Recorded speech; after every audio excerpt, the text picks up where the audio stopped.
আসসালামু আলাইকুম। Matrix point for MPH প্রোগ্রামে সবাইকে স্বাগত জানাচ্ছি।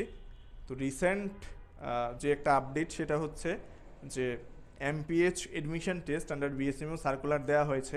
তো সার্কুলারের প্রেক্ষিতে অনেকের একটা যে ব্যাপার থাকে যে কোন সাবজেক্টে হচ্ছে পরীক্ষা দিব বা কোন সাবজেক্টে পরীক্ষা দেওয়াটা ইজি হবে।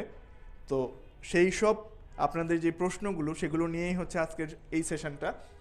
তো সেশনের শুরুতেই ফার্স্টে হচ্ছে বলতে চাই যে এখানে কিন্তু সব সাবজেক্ট পরীক্ষা দিতে পারবে যারা এমবিবিএস ব্যাকগ্রাউন্ডের আছে, আর যারা বিডিএস ব্যাকগ্রাউন্ডের আছেন তারা হচ্ছে 2-3টা সাবজেক্ট কিন্তু পরীক্ষা দিতে পারবেন না।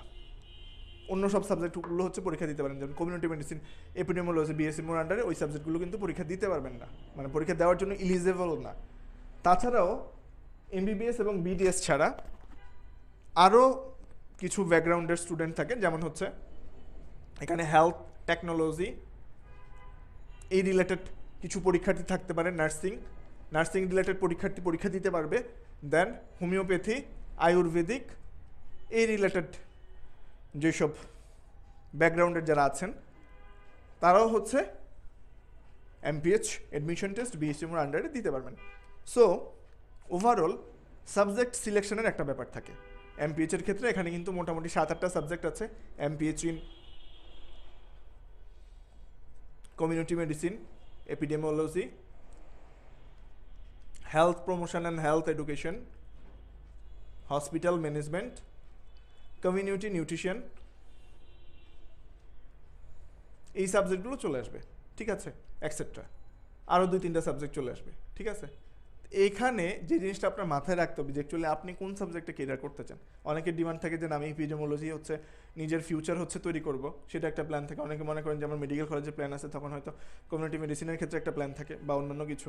তো অ্যাকচুয়ালি আপনি যেই সাবজেক্টে কেরিয়ার করতে যান সেই সাবজেক্টে কিন্তু হচ্ছে আপনার ফোকাসটা থাকতে হবে। এখন যেটা চলে আসছে, আগে মানে মোটামুটি হচ্ছে বলা যাইতো যে না এই সাবজেক্টে হচ্ছে কম্পিটিশন কম, এই সাবজেক্টে কম্পিটিশন বেশি। সো এখন যে ব্যাপারটা চলে আসছে, এখনের ব্যাপারটা হচ্ছে অ্যাকচুয়ালি সব সাবজেক্টেই মোটামুটি কম্পিটিশন আছে।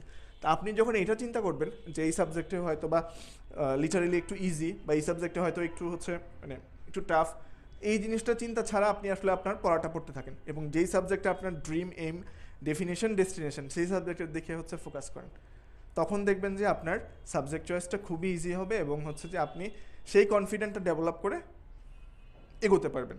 আরেকটা ব্যাপার যেটা, সেটা হচ্ছে যে এই যে এখনকার এই সময়টা, অনেকে বলে যে সময় কম কীভাবে হচ্ছে শেষ করব, বা এই রিলেটেড কোশ্চেনগুলো মানে হরহামেশাই আমাদেরকে স্টুডেন্ট মানে আপনারা যারা স্টুডেন্ট আছেন অনেকেই করে থাকেন। এখানের অ্যান্সার যেটা সেটা হচ্ছে কষ্ট করে হলেও শেষ করতে হবে। যেহেতু এক সাবজেক্ট মেইনলি হচ্ছে কমিউনিটি মেডিসিন, সেখানে আপনার কিন্তু একবার কষ্ট করে শেষ করলেন মানে কোনো রকমভাবে এটা কিন্তু আপনার প্রিপারেশন কমপ্লিট হবে না। প্রথমে যেটা করতে হবে সেটা হচ্ছে লেকচার শিট পড়তে হবে, লেকচার শিট শেষ করতে হবে ওই টপিকের উপরে।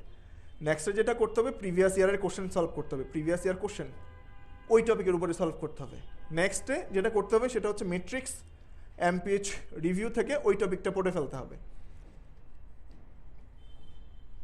এবং এই জিনিসটা যখন হয়ে যাবে তখন আপনি যেটা করবেন সেটা হচ্ছে মেইন বই থেকে হেডিংগুলো পড়বেন, সেটা পার্কস কিংবা park text book of preventive suicide medicine কিংবা রশিদ কবির হায়দার স্যারের বই, সেটা থেকে আপনি ওই চ্যাপ্টার থেকে ব্রড হেডিংগুলো পড়বেন। বাট এটা মাস্ট, এটা হচ্ছে মাস্ট, এটা মানে প্রত্যেকটা জিনিসই হচ্ছে আনলিমিটেড স্টার, কোনোটা জিনিস আপনি মিস করতে পারবেন না।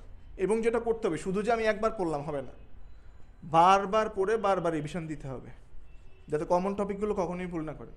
বারবার পড়ে বারবার রিভিশন দিতে হবে, এর কোনো বিকল্প নাই।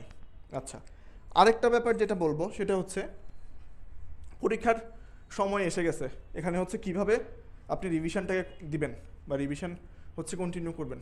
আপনার লেকচার ক্লাস ছিল 8টা আর হচ্ছে ইংলিশে ছিল 1টা, সো যদি 9টা ধরি আপনি 9টা 9 দিনে শেষ করেন। নেক্সট যেটা করবেন সেটা হচ্ছে 2টা একদিনে, দ্যাট মিনস 2টা একদিনে যদি হয় 4 দিন, আর ইংরেজির জন্য হচ্ছে 1 দিন, 5 দিনে শেষ করেন। এইভাবে করে হচ্ছে আপনি রিভিশনটা দেন। এরপরে চলে আসেন 3টা একদিনে, মানে 3টা টপিক বা 3টা লেকচার আপনি একদিনে শেষ করবেন। এইভাবে আপনার রিভিশনটা দেখবেন যে মানে রিভিশনের স্পিড বাড়বে এবং নিজেকেও আপনি ঝালাই করতে সক্ষম হবেন। ওভারঅল সবার জন্য শুভকামনা, বাট একটা কথাই বলবো যে রিভিশনের বিকল্প নাই। এখানে আপনি হচ্ছে যে মানে কোনো রকমে শেষ করলেন, ওইটার কিন্তু আসলে যে পজিটিভ একটা রেজাল্ট আনার জন্য খুবই দূর হবে। সো বারবার রিভিশন দেন। এটা যাতে মাথায় না আসে যে এমপিএইচে চান্স পাওয়া ইজি, অবশ্যই ইজি, বাট যদি আমরা প্রিপারেশনটা ওই রকম পারফেক্টলি নেই এবং আমাদের একাডেমিকে যদি ফলো করেন, ইনশাল্লাহ প্রিপারেশন নেওয়াটা ইজি হয়ে যাবে এবং চান্স পাওয়াটাও ইজি হয়ে যাবে। কিন্তু যদি আপনার মধ্যে কোনো গ্যাপ থাকে, কোনো ল্যাকিংস থাকে, সো তখন কিন্তু পজিটিভ একটা রেজাল্ট করা আপনার পক্ষে টাফ হবে। সো একাডেমির সাথে থাকুন, একাডেমিকে ফলো করুন। সবার জন্য শুভকামনা। আল্লাহ হাফেজ।